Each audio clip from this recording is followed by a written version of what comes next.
Bonne fête à tous les amis de Beth Shoresh. En cette année 5785 et en ce mois de Kislev, Beth Shoresh souhaite à tous et à tous de très bonnes fêtes. Mais la question qui se pose, c'est de quelle fête parlons-nous? Dans ce mois de décembre, nous sommes confrontés à deux fêtes qui vont même tomber le même jour cette année. Le 25 décembre va commencer la fête de Hanouka, et vous savez tous aussi que le 25 décembre, c'est aussi la fête de Noël. Deux fêtes, deux pensées différentes, deux pensées qui se font face. Je ne dis pas qui s'affrontent, mais qui se font face.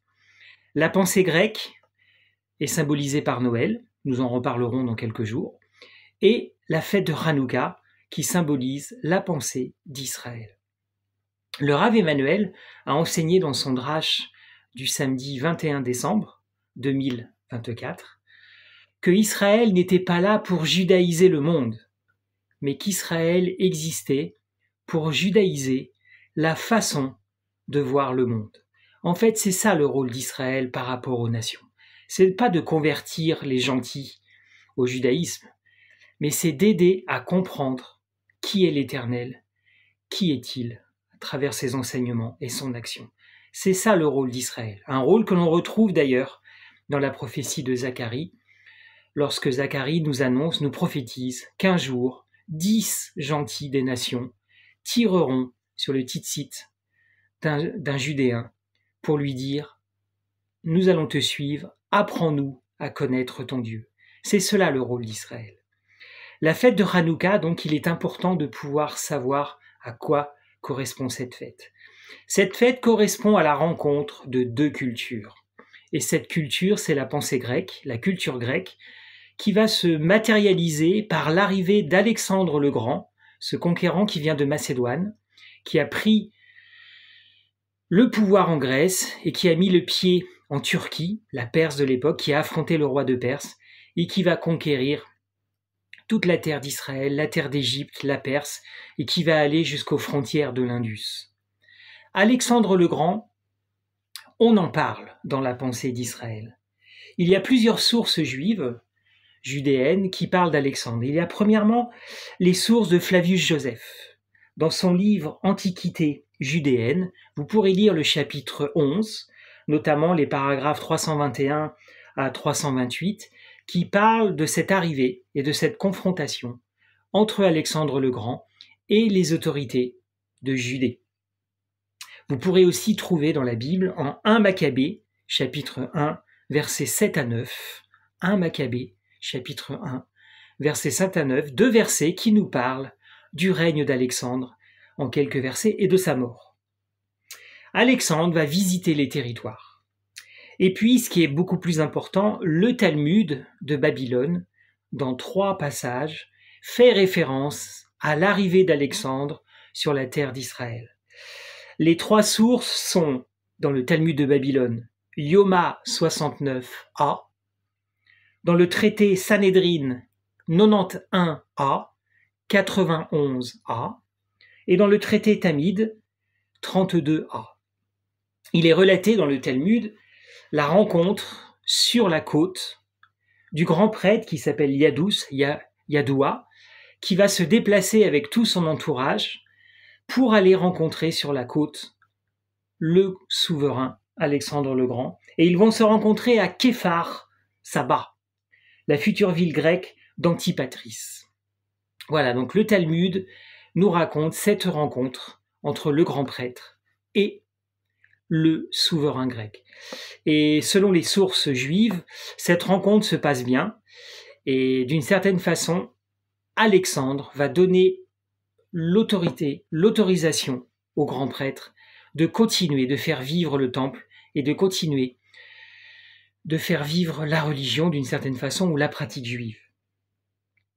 La rencontre s'est bien passée. Il y a une autre rencontre qui s'est bien passée en Luc chapitre 7, un passage que je voulais vous partager, pour vous montrer que la confrontation entre la pensée juive, les autorités juives et les autorités non juives, ce n'est pas toujours un désastre. En Luc chapitre 7, verset 1, nous lisons, nous apprenons. Après qu'il eut fini de faire entendre au peuple toutes ces paroles, Yeshua entra dans Capharnaüm. Or, un centurion avait malade, et sur le point de mourir, un esclave qui lui était cher. Ayant entendu parler de Yeshua, il envoya vers lui quelques-uns des anciens, des Judéens, pour le prier de venir sauver son esclave. Arrivé auprès de Yeshua, il le suppliait instamment. Les autorités dirent à Yeshua, « Ce centurion est digne que tu lui accordes cela. Il aime en effet notre nation. Et c'est lui qui nous a bâti la synagogue. » Vous pourrez lire la suite de l'histoire en Luc 7. Nous voyons ici un centurion, un guerrier, un chef de guerre, qui aimait le peuple d'Israël, qui a financé une synagogue et qui est entré dans la pensée juive d'une certaine façon. Et cette confrontation s'est bien passée. Les confrontations avec la pensée grecque ne se passent pas malheureusement toujours aussi bien. Et là, nous allons aborder la question de Hanouka. La confrontation se passe mal avec un des souverains, un des descendants des souverains lorsque Alexandre est mort. Lorsque Alexandre est mort, en moins 320 à peu près, son empire a été divisé entre ses généraux les plus fidèles. Et le territoire d'Israël est tombé dans l'escarcelle, si on veut bien, des Séleucides, un des généraux. Et je ne vais pas rentrer dans les détails de tout ce qui s'est passé, mais les généraux n'étaient pas toujours des bons amis, il y a eu des guerres entre eux, mais en gros, l'empire était divisé en 4, jusqu'à ce que l'Empire romain arrive et asservisse la Grèce et prenne position sur le territoire de Turquie, d'Israël, d'Égypte. Et petit à petit, les Romains ont commencé à imposer leur pouvoir, notamment à travers une guerre contre la Grèce et à travers un traité en moins 188, un traité qui met à peu près la mainmise de Rome sur cette région. Pas une mainmise matérielle, avec des soldats, mais plutôt une mainmise diplomatique, commerciale. Et en moins 175, un dénommé Antiochos IV Épiphane, va prendre le pouvoir sur le territoire de Syrie, Damas, dont faisait partie le territoire d'Israël, qu'on appelait à l'époque Palestine. Il prend le contrôle de ce territoire, ce Antiochos IV, en moins 175. Et il va régner pendant à peu près 11 à 12 ans. Et franchement, c'est pas un règne qui va bien se passer pour Israël. 11 à 12 ans, ça vous rappelle pas quelque chose? 1933, 1945, ça vous rappelle quelqu'un, j'imagine. Et oui, 11 à 12 ans de règne sur un pays puissant militairement, avec une confrontation désastreuse avec Israël, c'est déjà arrivé dans le passé, ça arrivera encore au XXe siècle, et ça fait partie de l'histoire d'Israël. Quelquefois les autorités sont bonnes, le centurion, Luc 7, Alexandre le Grand, et quelquefois la confrontation est désastreuse pour Israël, du point de vue de la pensée ou même de la vie du peuple.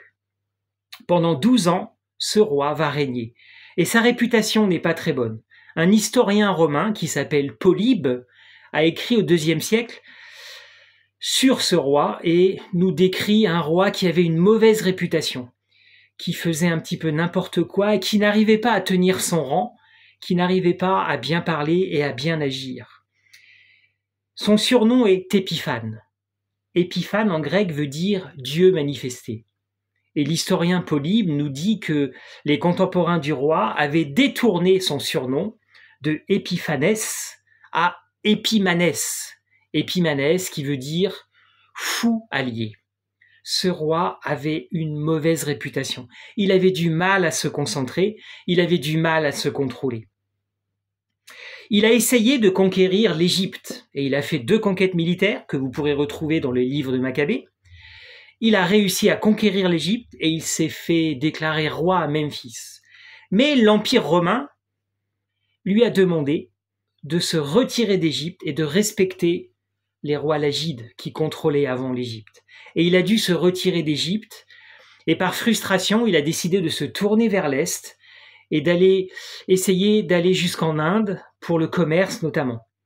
Et donc il a relancé une conquête vers l'Inde et il est mort pendant cette bataille, pendant cette conquête, entre moins 164 et moins 163. Et là, les sources sont différentes.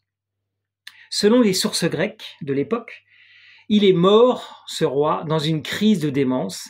Il avait voulu piller un temple, il n'avait pas pu le faire, et dans sa colère, je ne sais pas s'il a fait un AVC, mais les sources grecques disent qu'il est mort de démence. Et puis les sources judéennes nous décrivent aussi sa mort en 2 Maccabées, chapitre 1, versets 11 à 17, et aussi en 2 Maccabées, chapitre 9, versets 1 à 10. Je vous encourage à lire ces passages qui nous décrivent la mort d'Antiochos. Qu'est-ce que nous apprenons avec cette histoire? Israël, oui, est confronté à une pensée, et nous verrons ça demain. Mais il est aussi confronté à des individus, à des hommes ou à des femmes qui s'opposent à Israël, qui s'opposent à sa pensée, qui s'opposent à sa pratique. Nous connaissons les histoires terrifiantes d'Europe au XXe siècle, que ce soit en Allemagne, en Ukraine, en Pologne ou ailleurs. Il y a eu des individus, des criminels, qui ont agi en quelques années ou en quelques mois et qui ont fait beaucoup de mal en Israël. L'histoire d'Antiochios IV, Épiphane, est arrivée plus d'une fois dans l'histoire d'Israël. Je vous encourage à réfléchir à cela en cette fin de vidéo. Quels sont les adversaires que vous pourriez noter sur une feuille?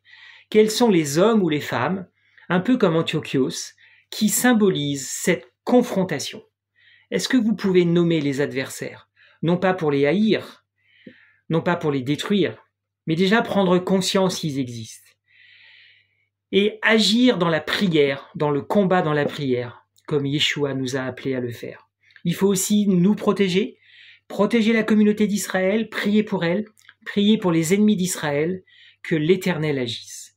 Nous verrons demain, plus précisément, la question de la persécution.